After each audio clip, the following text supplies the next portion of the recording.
Data migration or data conversion అంటే ఏమిటి?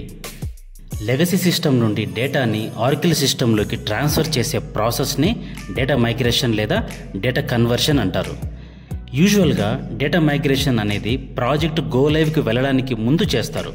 Data migration చేయాలంటే ముందుగా డేటా మైగ్రేషన్ స్ట్రాటజీ డాక్యుమెంట్ అని ఒక డాక్యుమెంట్ని ప్రిపేర్ చేయాల్సి ఉంటుంది. ఆ డాక్యుమెంట్లో మైగ్రేషన్ స్టెప్స్ ఎలా ఫాలో అవ్వాలి అని ప్రిపేర్ చేస్తాం.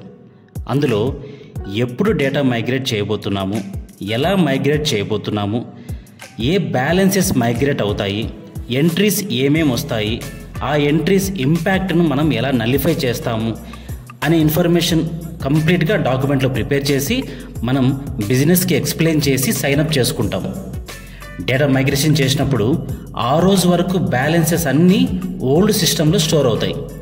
చేసిన తర్వాత ఆ రోజు నుండి నెక్స్ట్ డే నుండి ఇంకా కొత్త సిస్టమ్ అయిన ఒరాకిల్ సిస్టంలోకి స్టార్ట్ అవుతాయి.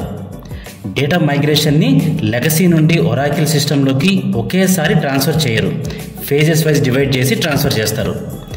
ఇనిషియల్గా డేటాని లోయర్ ఇన్స్టెన్స్లో ట్రాన్స్ఫర్ చేసి అంతా పర్ఫెక్ట్గా వస్తుంది అనుకుంటేనే ప్రొడక్షన్లో డేటాను మైగ్రేట్ చేస్తారు.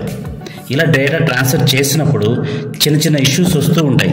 ఆ ఇష్యూస్ ఏంటి, దాని గురించిన క్లియర్ ఇన్ఫర్మేషన్, మోర్ ఇన్ఫర్మేషన్ మీరు క్లాస్లో తెలుసుకోండి.